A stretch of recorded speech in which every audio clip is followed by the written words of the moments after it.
Assalamualaikum warahmatullahi wabarakatuh. Waalaikumsalam warahmatullahi wabarakatuh. Waalaikumsalam warahmatullahi wabarakatuh. Selamat siang dan salam sejahtera untuk kita semua.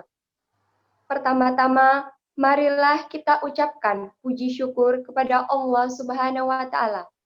Berkat rahmat dan karunia-Nya, kita dapat mengadakan webinar seri kedua dalam memperingati Hari Migrasi Burung Sedunia di tahun 2020 ini dengan tema Burung Menyatukan Dunia Kita.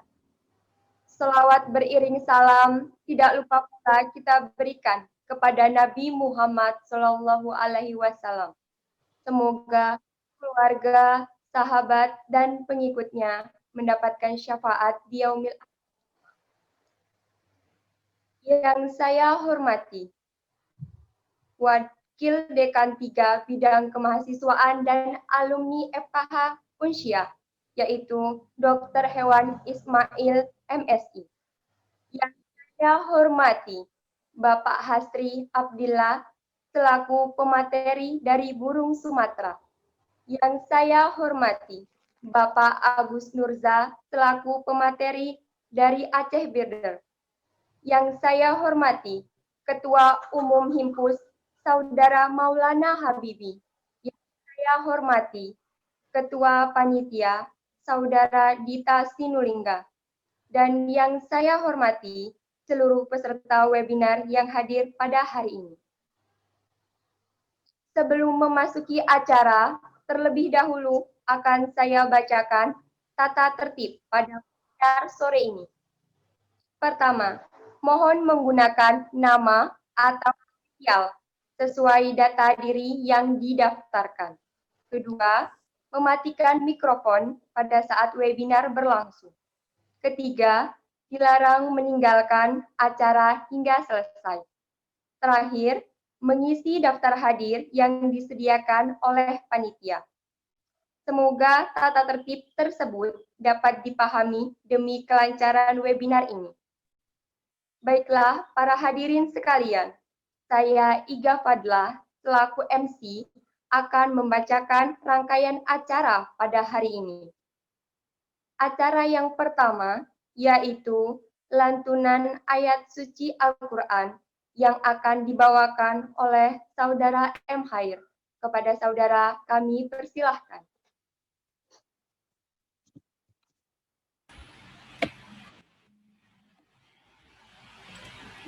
Assalamualaikum warahmatullahi wabarakatuh.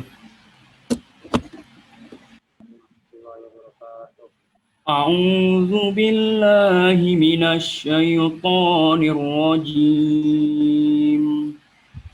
Bismillahirrahmanirrahim. Alif Lam Mim. Allahu la ilaha illa huwal hayyul qayyum. Nazzala 'alaikal kitaba bil haqqi musaddiqan lima baina yadayhi wa anzalat taurata wal injil. Min qablu hudan linnasi wa anzalal furqan. Innal ladzina kafaru bi ayatillahi lahum adzabun syadid. Wallahu azizun dzuntiqam. Inna allaha la yakhfa alaihi syai'un fil ardi wa la fis sama'. Huwallazi yusawwirukum fil arhami kaifa yasha'. La ilaha illa huwal azizul hakim. Sadaqallahul azim.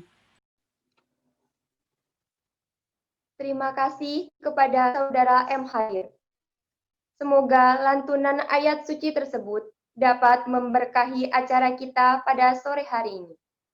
Acara selanjutnya, yaitu laporan dari Ketua Panitia yang akan disampaikan oleh Saudari Dita Sinulinga. Kepada Dita, dipersilahkan. Assalamualaikum warahmatullahi wabarakatuh. Pertama-tama, marilah kita ucapkan puji syukur kehadirat Allah Subhanahu wa Ta'ala, karena berkat rahmat dan karunia-Nya kita dapat berkumpul di ruangan Zoom pada siang hari ini. Sholawat beriring salam tak lupa kita hadiahkan kepada Nabi besar junjungan kita, Muhammad SAW. Semoga keluarga, sahabat, dan pengikutnya kelak mendapatkan syafaat di yaumil akhir. Amin, amin, ya robbal alamin. Yang saya hormati, Bapak Wakil Dekan 3 Kemahasiswaan dan Alumni FK Unsyah, Dr. Hewan Ismail MSI. Yang saya hormati, Bapak Pemateri, Bapak Hasri Abdillah, selaku pemateri dari Burung Sumatera. Yang saya hormati, Bapak Agus Nurza, selaku pemateri dari Aceh Birder. Yang saya hormati, Ketua UKM Himpus, Saudara Maulana Habibi. Adapun di sini saya akan melaporkan rangkaian acara WMBD ini. WMBD ini merupakan salah satu rangkaian acara dari Avestatik 2 yang dilaksanakan oleh Himpus itu sendiri. Adapun rangkaian acara dari WMBD ini sendiri, yang pertama, lomba drawing competition yang telah kami laksanakan, dan insya Allah kami akan mengumumkan hasil dari karya 2-3 hari ke depan. Yang kedua, adapun yang telah kami lakukan yaitu acara webinar series pertama yang telah kami laksanakan pada Minggu 17 Mei 2020 kemarin. Dan yang terakhir, yang kita laksanakan hari ini merupakan acara webinar series kedua yang mengusung tema burung menyatukan dunia kita. Adapun maksud dari pemilihan tema ini tidak lain agar kita dapat memperbanyak relasi dan bersatu melalui burung Indonesia. Terima kasih. Sekian kata sambutan dari saya. Apabila ada salah kata, mohon maaf. Assalamualaikum warahmatullahi wabarakatuh. Waalaikumsalam warahmatullahi wabarakatuh. Terima kasih kepada Saudari Dita.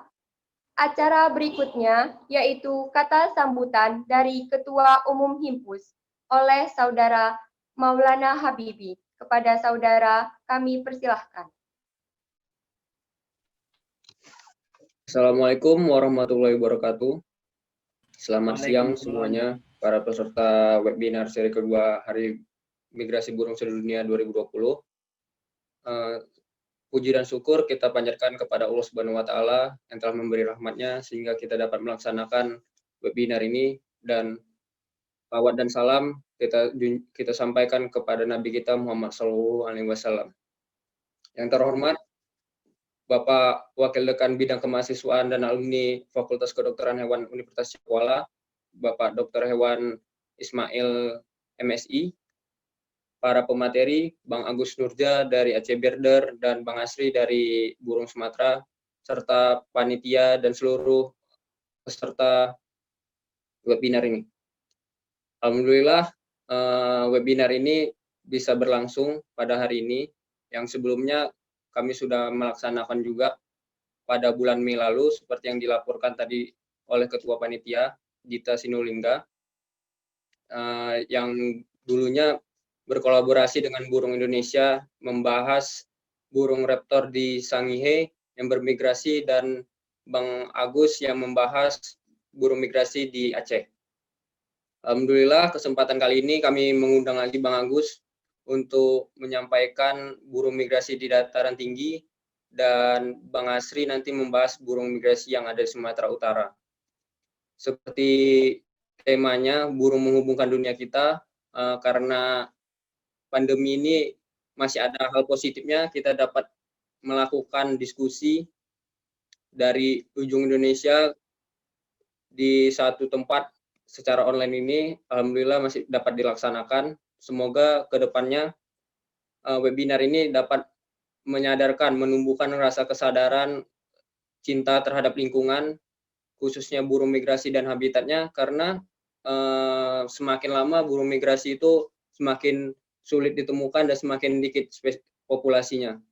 Oleh karena itu, ini salah satu upaya dari Himpus untuk mengampanyekan konservasi burung migrasi secara global yang bekerja sama dengan IAFP atau The East Australian Partnership dan World Migratory Bird itu sendiri, serta didukung oleh Aceh Birder dan Burung Sumatera, serta disupport oleh inkubator ekonomi Unsia. Semoga tujuan dari kegiatan ini dapat terrealisasikan. Mohon maaf jika ada salah dan kata, mungkin itu aja yang bisa saya sampaikan untuk menghemat waktunya. Saya kembalikan ke moderator. Assalamualaikum warahmatullahi wabarakatuh. Waalaikumsalam warahmatullahi wabarakatuh. Terima kasih kepada Saudara Maulana. Acara selanjutnya, kata sambutan sekaligus pembukaan oleh Wakil Dekan 3 Kemahasiswaan dan Alumni Fakultas Kedokteran Hewan Unsia, yaitu Dr. Hewan Ismail MSI. Kepada dokter, kami persilahkan. Terima kasih kepada saudari pembawa acara. Bismillahirrahmanirrahim. Assalamualaikum warahmatullahi wabarakatuh. Waalaikumsalam warahmatullahi wabarakatuh. Alhamdulillahirabbil alamin. Wassalatu wassalamu ala asyrafil anbiya'i wal mursalin wa ala alihi wa sahbihi ajma'in. Puji syukur, marilah sama-sama kita panjatkan kehadirat Allah Subhanahu wa taala. Dengan hidayahnya lah kita sampai dengan saat ini masih diberikan nikmat kesehatan dan nikmat iman. Tidak lupa pula salawat salam kita junjungkan kepada Nabi besar Muhammad sallallahu alaihi wasallam yang telah membawa kita ke alam yang penuh dengan kedamaian. Yang saya hormati ini para pemakalah hari ini ya, yang memberikan materi hari ini, Bapak Asri Abdillah ya, dari Burung Sumatera, kemudian ada Bapak Agus Nurza ya, dari Aceh Birden ya, kemudian yang terhormat ya, ada hadir Ketua BEM kita dengan DPM hari ini, ada Maulana hadir ya? Ada Pak.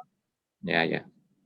Ya ini dari BEM, dari BPN, DPM ya, dari UKM yang lain ya, Bapak hormat. Kemudian ada panitia ya, teristimewa Ketua Himpus ya, Maulana ya. Ya Bapak, yang pertama mengucapkan terima kasih ya, diberikan kesempatan pada hari ini dan penghargaan kepada semua ya, panitia, kepada Himpus yang sudah berupaya untuk melakukan kegiatan-kegiatan yang sifatnya menambah wawasan untuk kita ya sebagai mahasiswa. Sedikit pendahuluan ya dari Bapak bahwa mungkin kalau letting Maulana dan kawan-kawan hanya dengar cerita ya bahwa kalau burung dulu itu dia sebagai apa dia, sebagai tukang pos dia ya, bawa surat ke sana, itu burung dulu dimanfaatkan sebagai fasilitas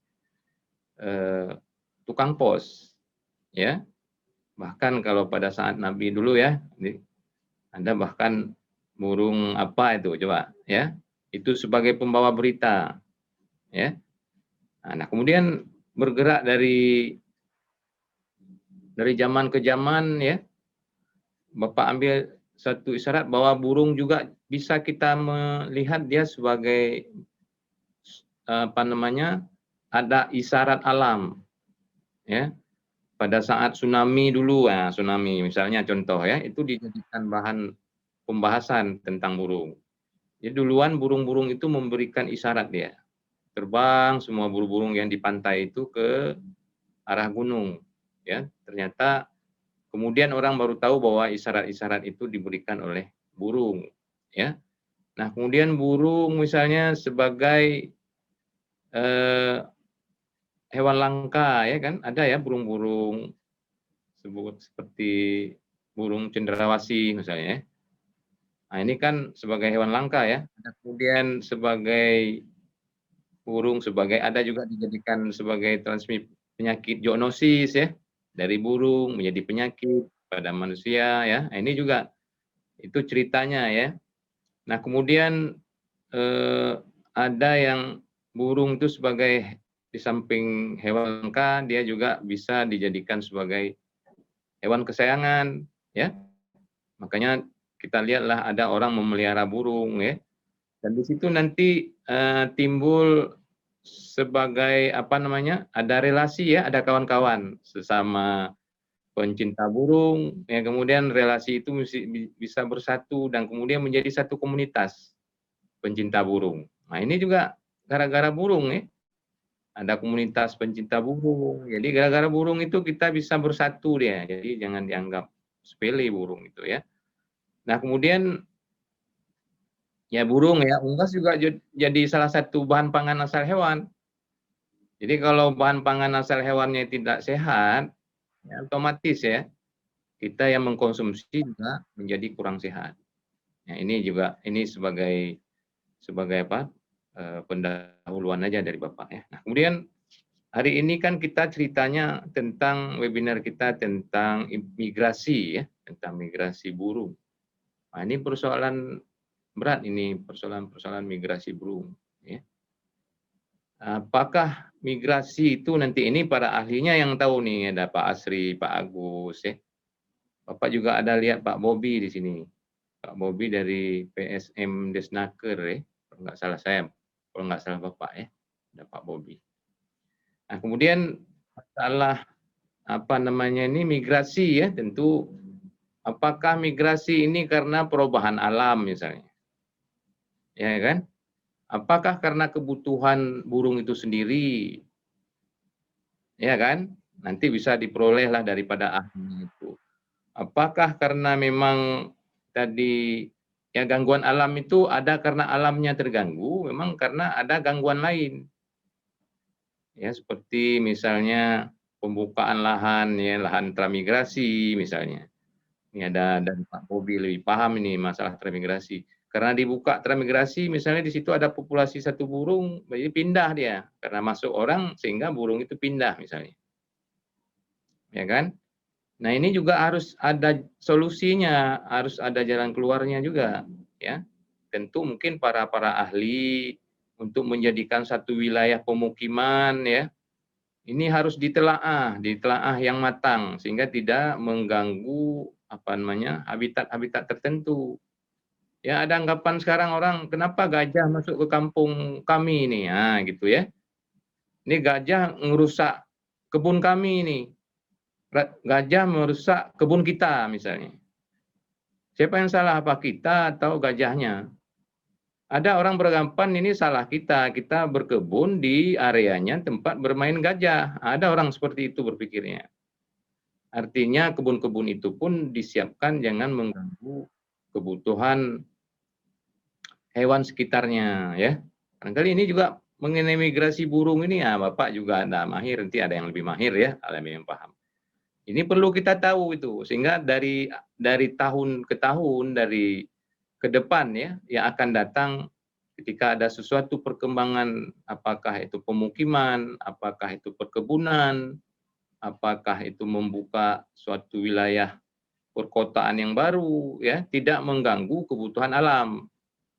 Ya, sehingga burung ini tidak tahu kemana, lama-lama punah dia. Sekarang bayangkan kalau kita cari ya, kalau kita apa namanya dapat informasi, tentu sebenarnya banyak burung-burung yang dengan tidak sengaja itu sudah punah dia. Ya. Punahnya itu ya banyak faktor ya. Banyak faktornya, karena burung itu dia tidak seperti kita ya, tidak seperti kita gini maksud Bapak.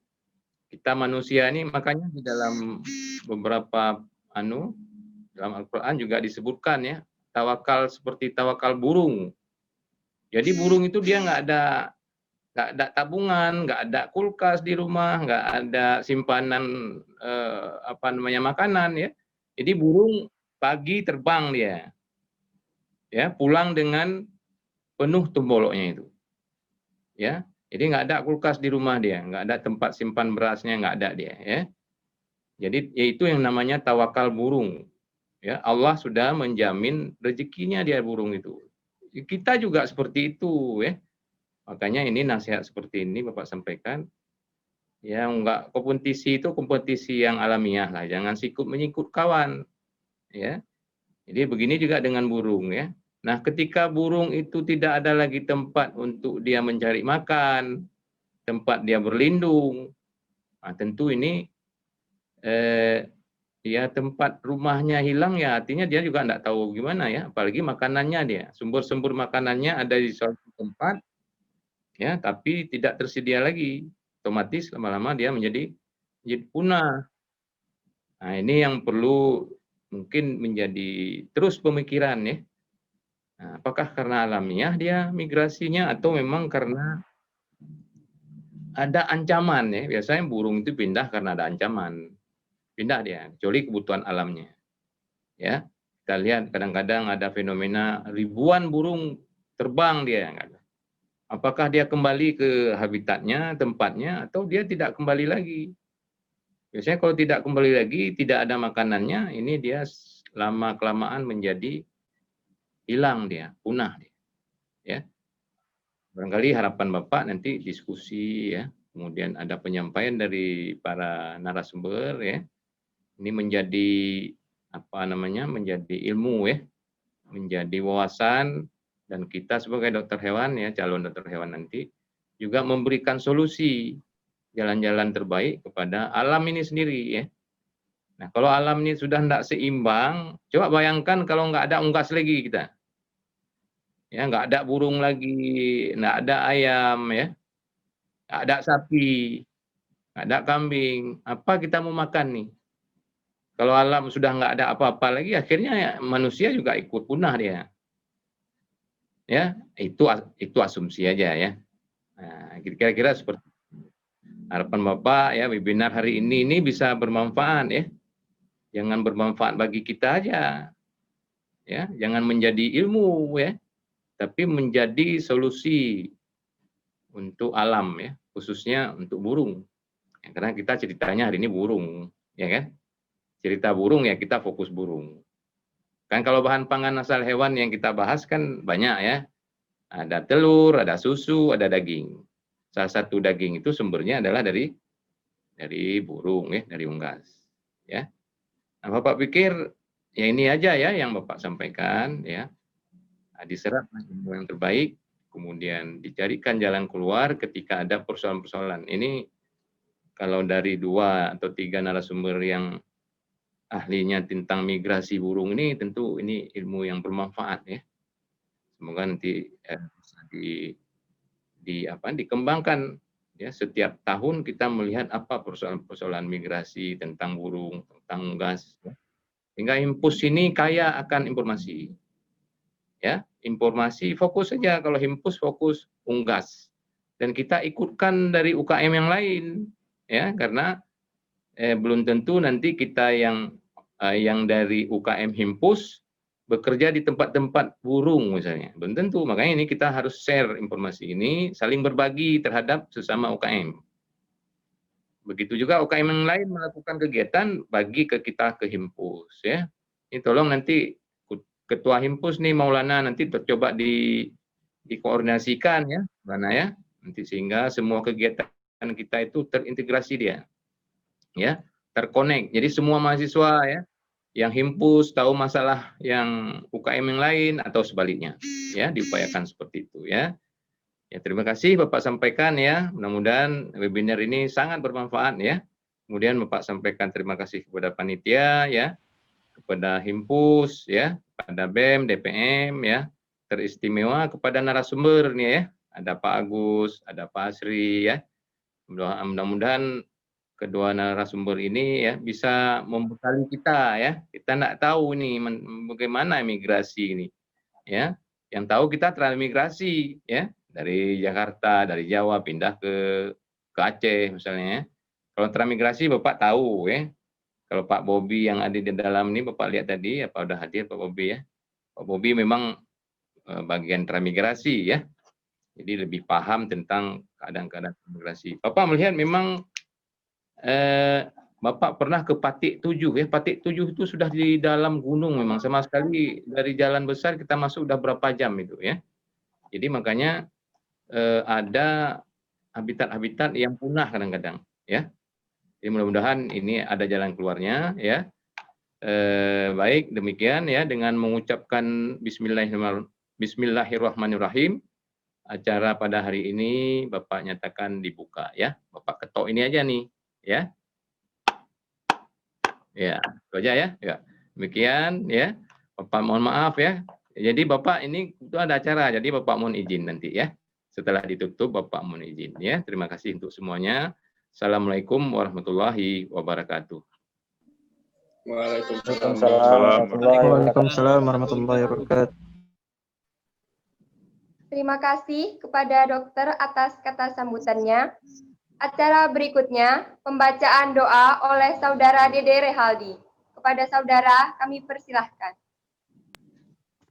Assalamualaikum warahmatullahi wabarakatuh. Assalamualaikum. Waalaikumsalam. A'udzu billahi minasyaitonir rajim. Bismillahirrahmanirrahim.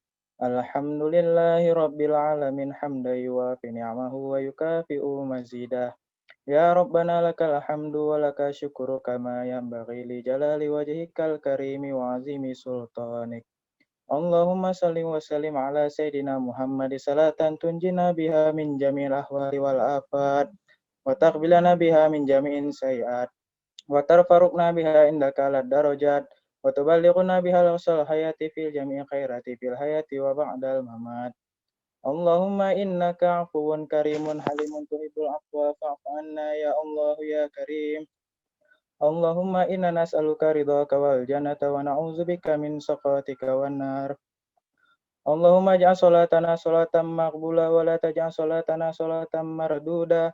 Allahumma ij'alna min ahli sunnati wal jamaah wa la taj'alna min ahli bid'ati wad dhalalah. Rabbana wa la tahmil 'alaina isran kama hamaltahu 'alal ladzina min qablina. Rabbana wa la tuhammilna ma la taqata lana bih. Wa'fu 'anna waghfir lana warhamna anta maulana fansurna 'alal qaumil kafirin.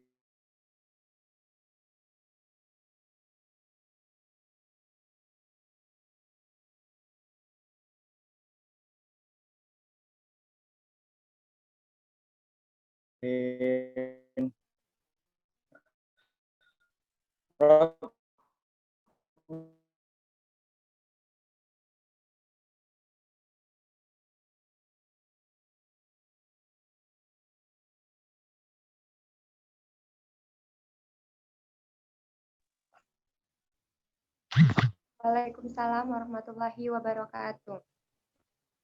Baiklah, dengan berakhirnya doa, berakhir pula acara formal pada hari ini. Selanjutnya, webinar akan diambil alih oleh moderator. Saya selaku MC mohon maaf atas kesalahan. Saya akhiri. Wassalamualaikum warahmatullahi wabarakatuh. Waalaikumsalam warahmatullahi wabarakatuh. Waalaikumsalam warahmatullahi wabarakatuh. Assalamualaikum warahmatullahi wabarakatuh. Selamat siang semua, salam sejahtera untuk kita. Sebelumnya saya ucapkan terima kasih kepada MC atas waktu dan kesempatan yang telah diberikan kepada saya. Izinkan saya untuk memperkenalkan diri terlebih dahulu. Perkenalkan, nama saya Parameswara Nugrahayu Anggun Wingira, mahasiswa Fakultas Kedokteran Hewan Universitas Syakuala dari UKM Himpus Angkatan 2019. Selamat datang di webinar Hari Migrasi Burung Sedunia, seri kedua, karena seri pertama telah dilaksanakan pada bulan Mei lalu. Webinar kita hari ini akan membahas tentang burung menghubungkan dunia kita. Kalau Bapak Ibu bertanya, mengapa UKM Himpus memilih tema berikut karena tema ini dipilih untuk menyoroti pentingnya melestarikan dan menjaga ekologi dan ekosistem untuk mendukung perilaku alamiah burung dalam bermigrasi, dan itu penting untuk kelangsungan hidup dan kesejahteraan burung migrasi. Webinar ini juga merupakan salah satu upaya dari UKM Himpus untuk mengedukasi masyarakat agar senantiasa menjaga spesies burung migrasi dan habitatnya. Pada sesi saya kali ini, saya akan membacakan beberapa tata tertib. Yang pertama, penyampaian biodata pemateri pertama, lalu yang kedua adalah pemaparan materi oleh pemateri pertama yaitu Abang Hasri Abdillah dari Burung Sumatera. Acara selanjutnya adalah penyampaian biodata pemateri kedua, kemudian pemaparan materi kedua oleh pemateri Abang Agus Nurza dari Aceh Birder. Kemudian setelah pemaparan materi selesai akan dikirimkan link presensi di kolom chat. Selanjutnya ada diskusi, kemudian ada pengumuman door prize bagi peserta yang bertanya, dan sesi terakhir adalah foto bersama sekaligus penutupan. Baiklah, sebelum lanjut ke sesi selanjutnya, akan saya ingatkan kembali tata tertibnya. Pertama, semua peserta diwajibkan untuk menghidupkan video dan mematikan mikrofon. Link presensi akan diberikan sebelum sesi diskusi. Diharapkan Bapak Ibu segera mengisi presensi karena hal tersebut menjadi syarat untuk penerbitan sertifikat. Kemudian Bapak Ibu yang ingin bertanya, silahkan mengetik pertanyaan di bagian kolom chat dengan format nama lengkap, instansi, tujuan pertanyaan, dan juga pertanyaan. Contoh, Anggun Windira, _Unsia, _Agus Nurza, _pertanyaan. Baiklah, selanjutnya kita akan melanjutkan sesi ke sesi pemaparan materi. Sebelumnya akan saya bacakan dulu ya biodata singkat dari pemateri pertama. Pemateri pertama kita hari ini adalah Abang Hasri Abdillah. Beliau lahir di Medan, Sumatera Utara, menempuh pendidikan biologi di Universitas Sumatera Utara. Beliau juga aktif dalam kegiatan konservasi habitat burung air sejak menempuh pendidikan di Universitas Sumatera Utara. Beliau aktif di berbagai kegiatan lingkungan dan bergabung di NGO lokal di Sumatera Utara. Beliau juga telah melakukan penelitian tentang habitat burung air di Sumatera Utara. Beliau juga telah berkontribusi sebagai sukarelawan dalam sensus waterbird Asia oleh Wetland International. Kemudian beliau juga merupakan tim dari Aceh Birder dan pemandu burung. Baiklah, materi pertama akan disampaikan oleh Abang Hasri Abdillah. Kepada Abang Hasri Abdillah, dipersilahkan untuk memulai pemaparan materinya. Baik, terima kasih. Assalamualaikum warahmatullahi wabarakatuh. Waalaikumsalam warahmatullahi wabarakatuh. Waalaikumsalam warahmatullahi wabarakatuh. Terima kasih pada panitia yang telah mempercayakan kepada saya untuk sedikit sharing lah. Mungkin di sini saya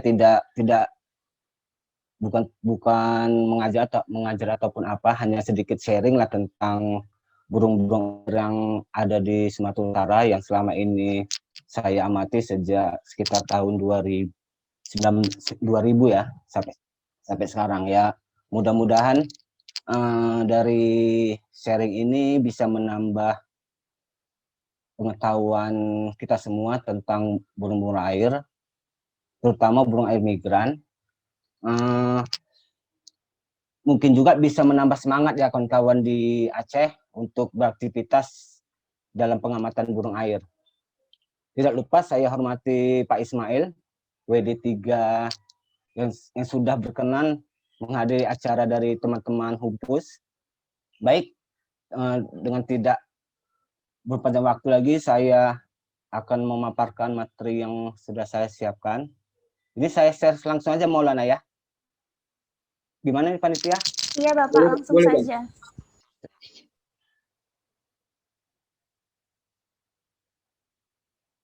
Sudah kelihatan? Belum ya? Belum, Pak. Belum.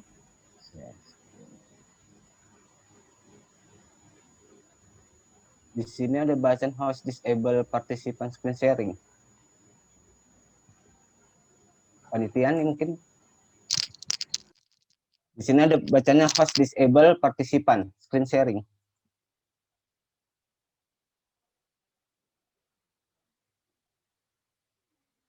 Oke, sudah? Belum ya? Ya. Sudah, Pak. Sudah. Langsung saja ya. Berdasarkan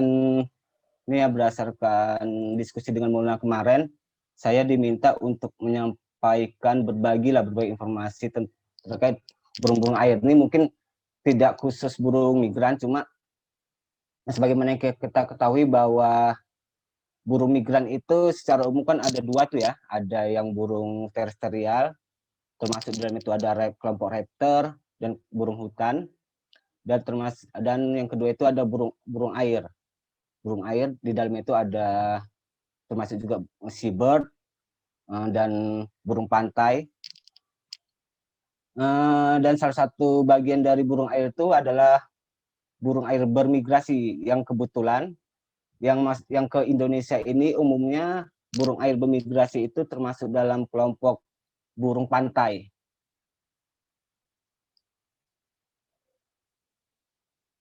Oke. Nah, sebelumnya saya coba memperkenalkan sedikit lah, memberi pemahaman sedikit tentang beberapa definisi. PPT-nya nggak muncul, terclose ya? Mungkin. Bentar ya. Close ya.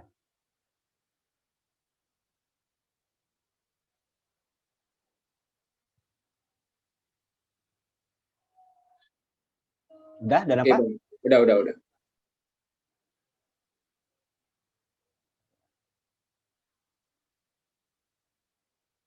Nampak? Sudah, Bang. Udah nampak. Oke. Mengacu kepada Konvensi Ramsar, yaitu konvensi tentang lahan basah yang diadakan pada 1971, di situ ditetapkan bahwa burung air itu merupakan burung-burung yang secara ekologis kehidupannya bergantung pada keberadaan lahan basah. Jadi semua burung yang dalam siklus hidupnya itu bergantung pada lahan basah seperti sawah, danau atau apapun itu. Nah, itu termasuk dalam kelompok burung air. Itu mengacu pada Konvensi Ramsar. Selanjutnya, nah ini berdasarkan definisi tadi itu habitat burung air itu ada terbagi dua tuh, lahan basah alami dan nanti ada lahan basah buatan. Lahan basah alami itu seperti satu hamparan pasang surut. Nah, ini biasanya sebuah habitat yang berada di pantai ya. Di pantai dia dalam kurun waktu tertentu itu tertutup air laut dan selanjutnya itu terbuka begitu air laut mulai surut. Terus ini salah satu yang menjadi habitat burung air, terutama untuk burung-burung air migran. Jenis burung air migran ini lebih menyukai hamparan pasang surut ini untuk tempat mencari makan. Selanjutnya itu ada mangrove. Nah, ini juga menjadi habitat dari burung air, tapi khusus untuk burung air migran, kawasan mangrove itu biasanya hanya digunakan untuk tempat beristirahat begitu hamparan pasang surut tadi tertutup air laut, biasanya burung-burung ini berpindah ke daerah mangrove ini. Dan itu ada rawa, nah ini juga menjadi habitat dari burung-burung air. Dan ini ada lahan basah buatan. Di sini ada sawah, tambak, kolam, dan waduk. Nah, ini juga menjadi salah satu lokasi favorit untuk burung-burung air migran, apalagi saat pantai tertutup oleh air laut. Jadi biasanya burung itu berpindah ke mangrove ataupun ke tambak atau kolam-kolam ini. Nah, ini secara umum itu burung air ada dikelompokkan jadi dua. Di situ ada burung migran, yaitu di mana burung-burung ini hanya ada dalam waktu tertentu saja di wilayah Indonesia, dan ada burung yang penetap atau residen, yaitu burung-burung yang terus-menerus ada di Indonesia. Jadi burung migran ini sederhananya tidak berbiak di Indonesia. Jadi mereka burung ini ke Indonesia hanya dalam waktu tertentu, hanya untuk mencari makan dan berpindah pada saat wilayah dia berbiak seperti Siberia, Cina, Rusia, dan wilayah bumi bagian timur itu dalam kondisi dingin.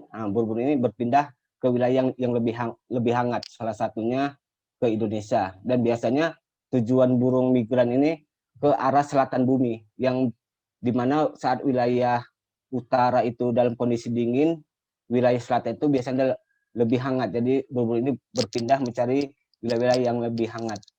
Dan wilayah Indonesia ini menjadi salah satu wilayah persinggahannya. Sebetulnya bukan wilayah utama migrasinya, tapi hanya jadi wilayah persinggahan selama burung-burung ini bermigrasi dari utara ke selatan.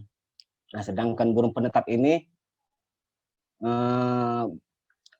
burung-burung ini sudah pasti berbiak dan bertelur di wilayah Indonesia. Jadi mereka, jadi jenis burung penetap ini di Indonesia sepanjang waktu. Selanjutnya, nah ini definisi ekologi burung air bermigrasi. Di sini ada dua yang coba saya acukan. Pertama, menurut Kirby, burung air bermigrasi itu merupakan spesies burung yang sebagian besar proporsi populasi global atau regional yang melakukan pergerakan secara teratur keluar dari lokasi berbiak dengan waktu dan tujuan yang bisa diduga. Jadi burung yang disebut burung bermigrasi itu pergerakannya teratur dalam jumlah besar dari tempat A ke tempat B. Jadi tempat asal dan tempat tujuannya itu jelas. Jadi sepanjang tahun biasanya burung itu bermigrasi dari asal yang sama ke tujuan yang sama setiap tahun. Sedangkan berdasarkan konvensi spesies bermigrasi, burung migrasi itu merupakan seluruh populasi atau bagian populasi satwa liar atau taksa yang lebih rendah, yang terpisah secara geografis, di mana sebagian besar anggotanya secara tetap, teratur, dan dapat diprediksi, melewati dan melintasi satu atau lebih perbatasan yurisdiksi nasional. Jadi, kalau misalnya burung bermigrasi itu berpindah misalnya dari Aceh ke Sumatera Utara, itu belum termasuk kelompok burung bermigrasi. Jadi, satu kelompok burung disebut burung bermigrasi jika burung ini melewati batas negara. Jadi misalnya dari Indonesia ke Malaysia, ataupun dari Malaysia ke Indonesia, ataupun dari Cina ke Indonesia, itu baru disebut dikelompokkan ke dalam burung-burung yang bermigrasi. Jadi kalau masih dalam yurisdiksi nasional negara yang sama, itu belum termasuk kelompok burung yang bermigrasi. Nah, ini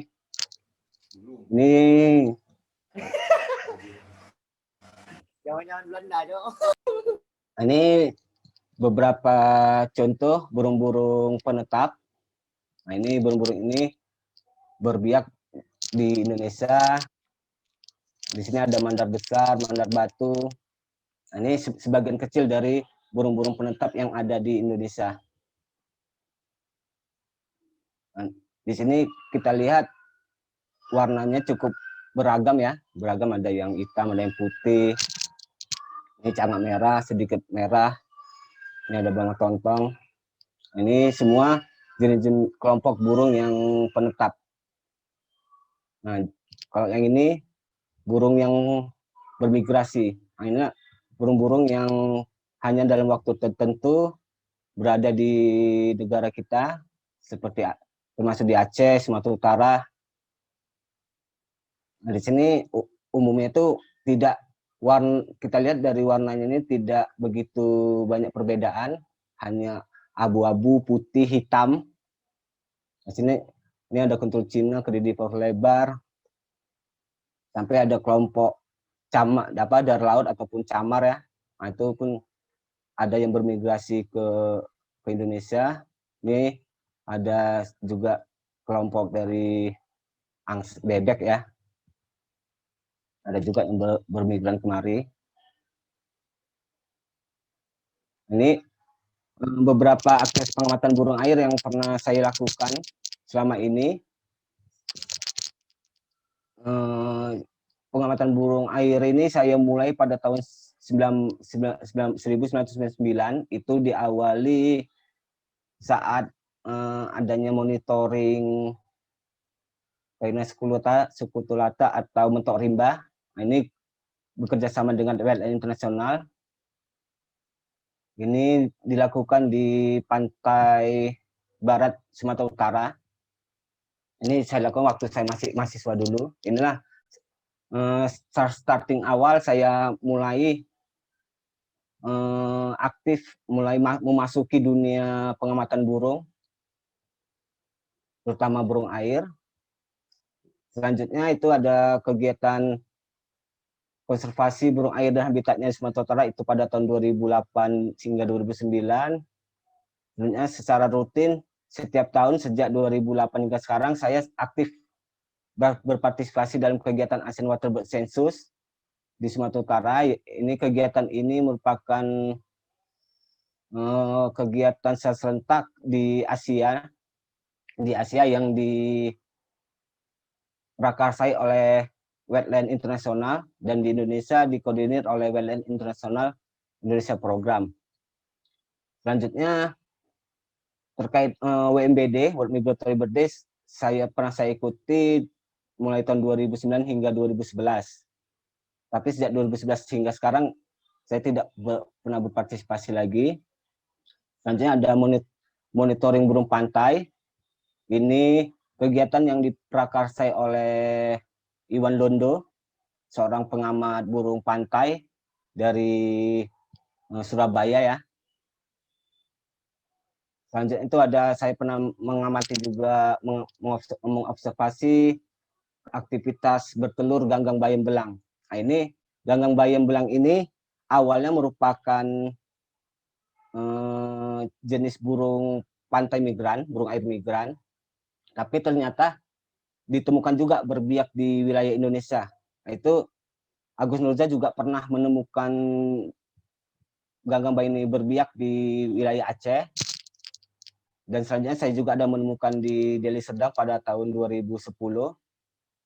Jadi sampai sekarang kawan-kawan di Sulawesi juga telah menemukan ini aktivitas berbiak ganggang bayam belang ini. Jadi mungkin proses sampai sekarang mungkin masih berproses burung ini tidak dimasukkan lagi ke kelompok burung air migran. Selanjutnya itu ada survei burung air di pesisir Kabupaten Deli Serdang pada tahun 2011-2012. Kegiatan ini kegiatan survei kecil. Kebetulan saya mendapatkan bantuan dana hibah ya dari AWCF, Asian Waterbird Conservation Fund, itu dari WWF Hong Kong. Nah, ini saya melakukan pengamatan secara pengamatan selama 12 bulan full. Jadi dari bulan April hingga Februari ya. Jadi April hingga Februari selama 12 bulan saya mengamati secara rutin kondisi burung air migran yang ada di Sumatera. Jadi saya mendapatkan data 12 bulan kondisi burung air bermigrasi yang ada di Sumatera. Jadi nampak itu grafik perubahan jumlah populasinya. Jadi memang dari hasil pengamatan ini nampak itu mulai dari Mei sampai di Oktober itu grafik itu rendah, itu jumlah burung itu begitu rendah. Jadi begitu masuk bulan November hingga sampai bulan puncak itu di bulan Februari, dari grafik yang saya dapat itu di bulan Februari jumlah yang paling banyak yang teramati. Februari ke bulan selanjutnya itu mulai turun secara berlahan. Selanjutnya itu ada survei keanekaragaman hayati termasuk burung air itu di Pangkalan Susu. Ada juga survei populasi burung di SM Karanggading itu pada 2017-2018.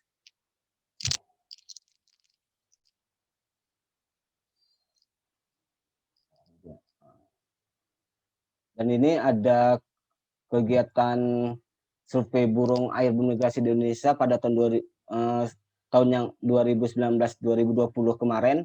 Nah, ini kegiatan survei ini bertujuan untuk mencoba mendaftarkan wilayah pesisir Kabupaten Deli Serdang, khususnya Bagan Percut, sebagai lokasi potensial di dalam jaringan East Asia Australasia Flyway Partnership. Jadi diharapkan pesisir timur Deli Serdang ini bisa masuk ke dalam kawasan penting burung bermigrasi secara internasional, dan sekarang ini masih dalam proses proses review dari IAAF, karena sampai sekarang di Indonesia baru dua lokasi yang terdaftar di IAAFP, yaitu pertama itu Wasur di Papua, dan yang kedua itu Taman Nasional Berbak Sembilang. Baru dua lokasi itu yang masuk ke dalam IAAFP sebagai lokasi penting bagi burung bermigrasi. Ya, diharapkan selanjutnya itu Percut bisa juga masuk ke dalam kawasan penting ini. Nah, ini beberapa lokasi yang pernah saya amati terkait survei burung air dan burung bermigrasi. Itu mulai dari Langkat di atas sampai ke Asahan. Jadi ada, kalau terkait burung pantai burung air bermigrasi itu inilah sepanjang ini lokasi pengamatannya, hanya di pesisir timur. Itu ada sekitar 5 kabupaten. Dan yang di bawah ini Dairi dan Tapal Tengah ini terkait survei Mentok Rimba. Jadi ini ada beberapa lokasi lah yang pernah saya amati terkait burung migran. Ini dari pengamatan saya selama ini telah terhitung sekitar 50.000 lebih individu burung air, individu. Jadi sekitar 50.000 lebih lah individu burung air yang ada di pesisir timur Sumatera Utara. Terdiri dari 76 spesies, di mana 30 spesies di antara itu merupakan burung air penetap dan 44 spesies merupakan burung air bermigrasi. Jadi dari hasil survei selama ini ternyata burung air bermigrasi yang jumlah spesies itu lebih banyak dibanding dari burung air penetap. Nah, dari 76 spesies itu ada 5 spesies yang termasuk statusnya itu endanger. Endanger ada 5 spesies. Itu ada ini Bango Blue Walk, Trini Norman, ini Great Knot atau kedidi besar. Terus ini ada gajahan timur, itu yang termasuk, dan satu lagi itu mentok rimba. Nah, cuma kan mentok rimba itu tidak termasuk burung air bermigrasi. Jadi ada empat burung air bermigrasi yang statusnya itu endanger, dan ada 2 yang vulnerable atau rentan. Itu ada Bango Blue Walk, ini burung penetap, dan ini ada kuntul Cina. Nah, ini termasuk juga burung air bermigrasi. Dan ada 9 spesies yang mendekati terancam atau near threatened. Di salah satu itu ada Ini kedidi gol-gol dan ini ternil lumpur Asia. Sedangkan berdasarkan CITES, yaitu Konvensi tentang Perdagangan Satwa Internasional, ada 3 spesies yang masuk ke dalam Appendix 1. Yaitu ada ini untuk rimba, ada trinil lordman, dan bango blue walk. Nah, ini 3 spesies ini yang masuk ke dalam kriteria Appendix 1 CITES. Selanjutnya, berdasarkan Peraturan Pemerintah Indonesia yaitu P106 tahun 2018, ada sebanyak 28 spesies itu merupakan spesies yang dilindungi oleh undang-undang peraturan di Indonesia. Di antaranya ini di sini ada kuntul besar, ada ganggang bayam, ada gajahan penggala, dan di sini ada terik Asia. 2 ini, gajah penggala dan terik Asia ini merupakan spesies bermigrasi. Nah, selama survei saya selama ini juga ditemuin burung-burung air berbendera, dan dari burung berbendera inilah menjadi salah satu bukti dan tanda bahwa memang burung-burung itu bermigrasi dari luar Indonesia ke wilayah Indonesia. Karena dari bendera yang biasanya dipasang di kaki burung-burung itu menggambarkan asal atau di mana burung itu dipasang benderanya ini. Seperti ini, ada birlor ekoblorok, dapat dilihat di sini ada di kaki itu ada bendera berwarna hijau. Dan ini setelah saya konfirmasi ke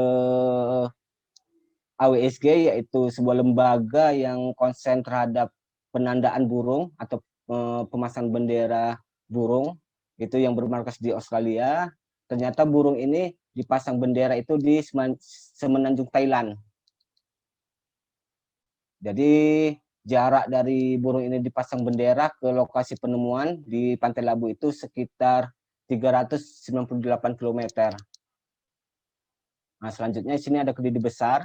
Di sini dapat dilihat burung ini berwarna hitam di atas dan hijau di bawah. Dan burungnya juga dipasang bendera di semenanjung Thailand. Itu jarak ke lokasi pertemuan di Pantai Labu juga sekitar 402 km. Di sini juga kedidi besar dengan bendera warna putih di atas dan hitam di bawah. Dan ternyata burung ini dipasang benderanya ini dipasang Yalujiang Nature Reserve China. Nah, jadi ternyata burung ini dipasang bendera di Cina dan berjarak sekitar 3.000 hampir 4.000 km ke lokasi penemuan di Pantai Labu. Jadi di sini burung itu dipasang benderanya terbang ke Pantai Labu dan saya temukan pada tahun 2011 atau 2012. Nah, ini ada juga kita lihat burung ini ternil bederan dengan bendera atas putih, bawah kuning, itu dipasang di Hong Kong. Itu berjarak sekitar 4.000 km juga dengan lokasi temuan juga di Pantai Labu. Nah, di sini juga ada kediri besar dengan bendera warna hijau dan oranye. Nah, ini juga dipasang di Cina. Di sekitar sini juga dipasang bendera. Nah, selanjutnya ada juga kediri besar. Kediri besar dengan bendera warna biru. Dan ternyata burung ini dipasang bendera di wilayah Jepang, Hokkaido, Jepang. Di sini dipasang bendera. Saya temukan di Pantai Labu juga. Itu diperkirakan jarak terbangnya itu sudah mencapai 6.300-an kilometer dari Jepang ke Pantai Labu. Nah, dan ini temuan burung pantai berbiak. Nah, di sini saya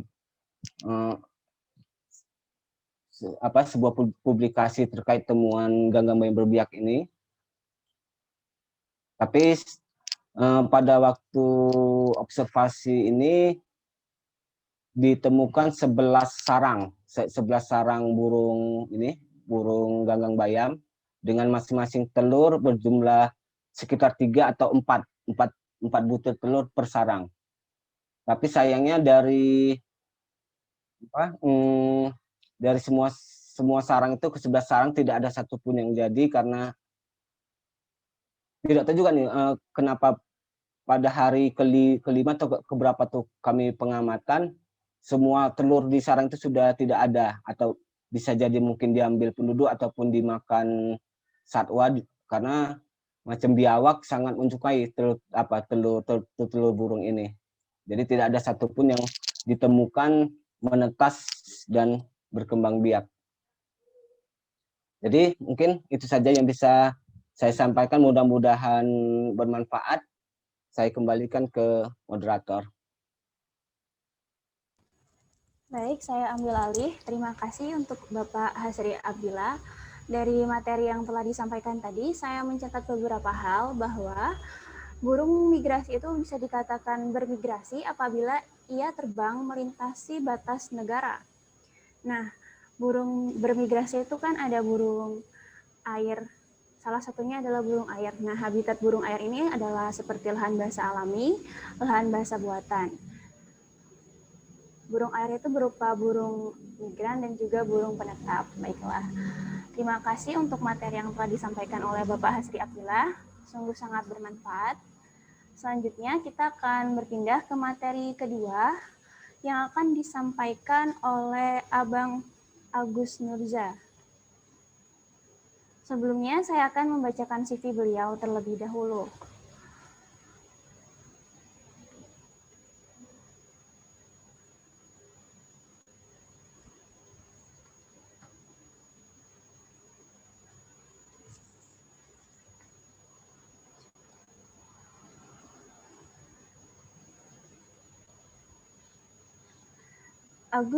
Agus Nurza Zulkarnain adalah beliau lahir di Aceh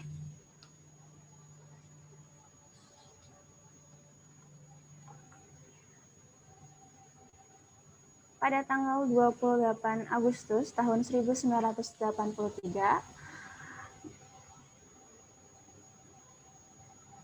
Alamat di Jalan Daud Piren, nomor 55, Gampung Keramat, Kecamatan Kuta Alam, Banda Aceh.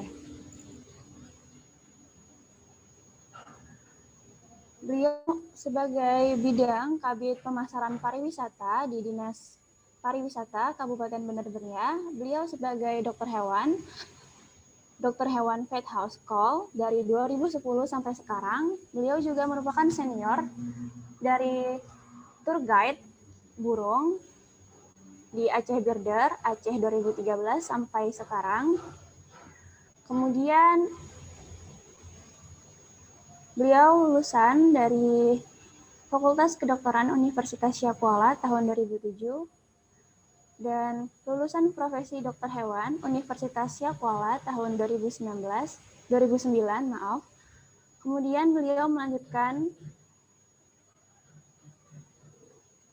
pendidikan pasca sarjana di Universitas Syakuala, Master Kesehatan Masyarakat Veteriner di Universitas Syakuala tahun 2016. Dan aktivitas beliau sebagai seorang dokter hewan lulusan Fakultas Kedokteran Hewan Unsia. Profesi yang ditekuni beliau adalah sebagai pengamat burung dan juga yang tadi saya sebutkan, sejak tahun 2007 beliau terlibat dalam studi ekologi tentang spesies burung dan telah menerbitkan banyak jurnal dan laporan ilmiah. Beliau juga sebagai fotografer burung berprestasi. Oke, sudah bisa dapat dibaca. Beliau juga salah satu penulis dari buku 100 penulis terbaik pengamat burung di Asia Tenggara tahun 2016. Selanjutnya pada tahun 2018, beliau juga sebagai peserta sebagai penulis terbaik di 2018. Pengamat burung tahun 2018. Selanjutnya kepada Abang Agus Nurza, saya persilahkan untuk menyampaikan materinya.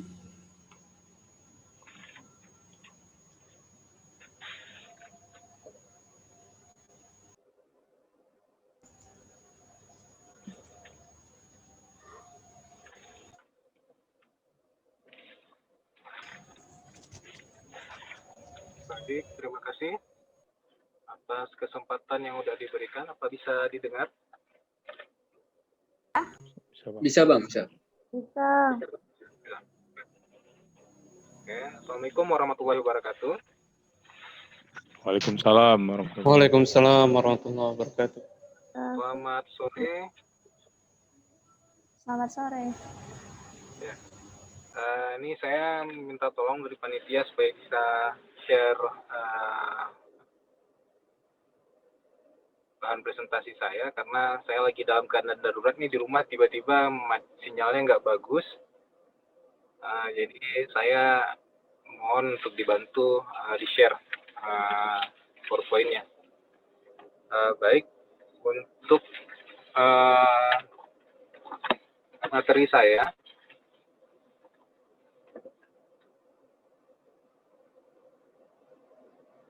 Oke.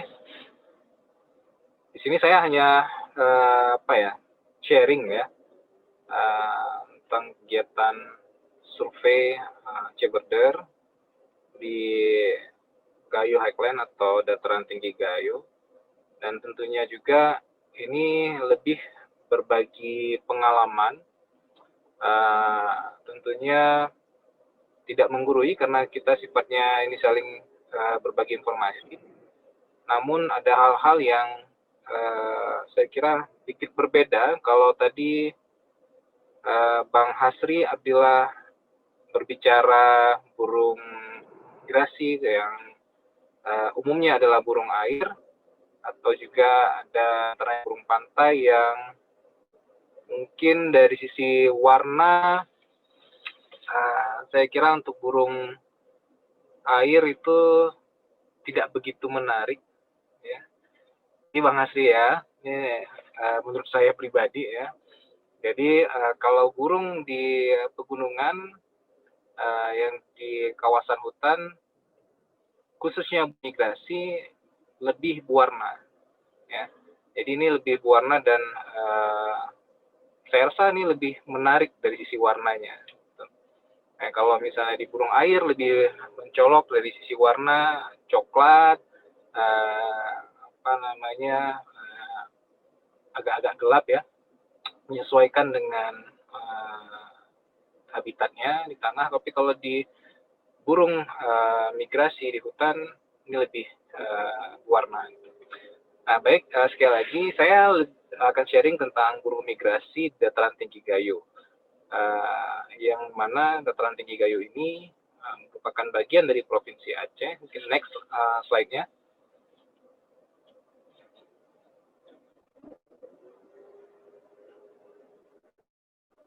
Nah, baik.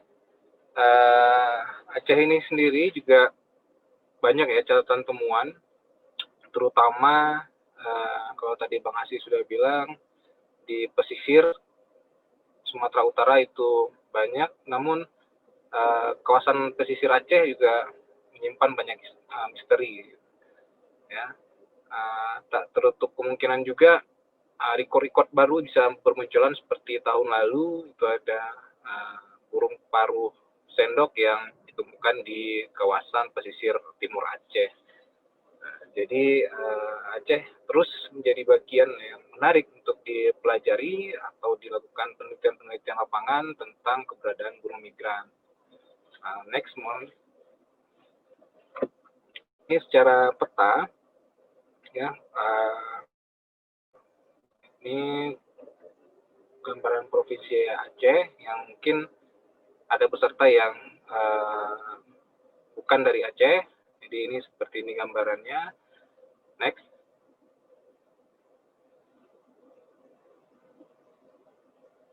Nah, kita lebih berfokus karena dataran tinggi Gayo itu ada tiga kabupaten, yaitu Kabupaten Bandar Meriah, kemudian Aceh Tengah, dan terakhir adalah Kabupaten Gayo. Nah, di sini di tahap awal ini kami lebih berfokusnya di dua kabupaten dataran tinggi Gayo, yaitu Kabupaten Bandar Meriah dan satu lagi di Kabupaten Aceh Tengah. Untuk Kabupaten Bandar Meriah sendiri, kita lebih berpusat untuk melakukan kegiatan surveinya di Telong. Ini Ini next, Gunung Bumi Telong ini mempunyai ketinggian sekitar 2.624 mdpl. Mungkin bisa di slide selanjutnya. Nah, ini dia. Ini ketinggiannya mencapai 2.624 mdpl, di mana bagian sisi kiri dan kanan dan bagian belakang gunung ini merupakan habitat burung-burung yang migran juga ada, dan burung endemik Sumatera. Jadi lokasinya sangat menarik untuk kita amati burung, dan juga masih banyak peluang untuk bisa kita lakukan survei karena lokasi ini masih bisa dikatakan minim kegiatan-kegiatan penelitian, terutama untuk satwa liar. Selanjutnya di Aceh Tengah, ya, di Aceh Tengah, Kabupaten Aceh Tengah, kita berpusat di kawasan Burmul Forest, kemudian ada di kawasan Burlintang dan kawasan Danau Lutawar. Ini tiga kawasan ini merupakan bagian yang kita coba survei untuk menguak sisi burung, khususnya di burung endemik di awalnya. Namun banyak catatan-catatan yang menarik setelah kita lakukan pengamatan. Juga ada jenis-jenis burung migrasi yang hadir disinggahi di kawasan Kabupaten Aceh Tengah ini. Selanjutnya, slide selanjutnya. Nah, ini gambaran Kabupaten Aceh Tengah yang dari lokasi kita lakukan penelitian di bagian pinggiran danau yang dikelilingi oleh pegunungan. Sini kawasan lokasi yang kita survei. Slide selanjutnya. Oke, dari kegiatan yang kita lakukan, ini hanya catatan sederhana yang masih kita himpun, belum kita analisis. Namun sedikitnya sudah ada 25 spesies yang tercatat sebagai burung migrasi yang hadir di dataran tinggi Gayo. Ini sangat menarik untuk kita amati dan menjadi catatan tersendiri, karena banyak catatan-catatan burung migrasi itu yang sifatnya masih misteri, terutama di kawasan hutan. Nah, ini dari 25 spesies ini memang masih beberapa spesies yang dilindungi di Indonesia itu berdasarkan undang-undang, hanya dari spesies burung elang, ya. Jadi ada 3 jenis elang yang dilindungi yang tercatat di dataran tinggi Gayo, yaitu Oriental Honey Buzzard dan Chinese Sparrowhawk serta Japanese Sparrowhawk. Jadi ada 3 spesies ini yang merupakan burung dilindungi berdasarkan undang-undang pemerintah Indonesia. Untuk slide selanjutnya, next. Nah, ini beberapa jenis yang saya ingin sampaikan hasil survei kita. Ini foto yang kita peroleh memang dari survei kita sendiri. Ada Oriental Honey Buzzard atau sikep madu Asia yang merupakan burung migrasi. Namun beberapa peneliti sudah ada juga yang menemukan sikep madu Asia ini juga ada beberapa ras, ya. Jadi ada ras yang penetap dan juga ras yang migran. Jadi ada 2 ras yang ini menjadi catatan penting juga, karena jenisnya sendiri awalnya dikira sama, namun ternyata ada perbedaan. Next. Oke, kemudian ini jenis Amur Paradise Flycatcher atau Seriwang Asia. Ini yang saya katakan sebelumnya tadi, bahwasannya kalau burung migrasi di daerah hutan itu lebih menarik ya, lebih cantik.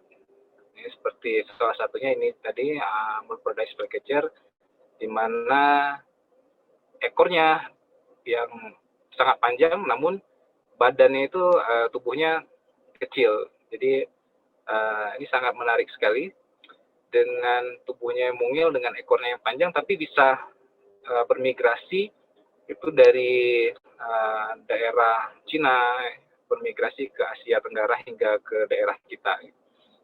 Dan ini foto ini diambil di kawasan Burmulu Forest di Aceh Tengah.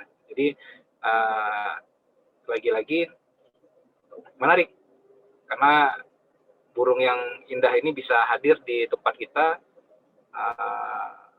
yang awalnya kita tidak pernah tahu. Next.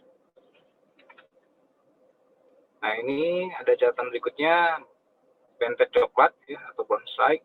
Ini juga sama, kita temukan di daerah hampir umum di daerah dataran tinggi Gayo kita temukan, baik di dalam pinggiran hutan, kemudian juga di daerah kawasan pemukiman.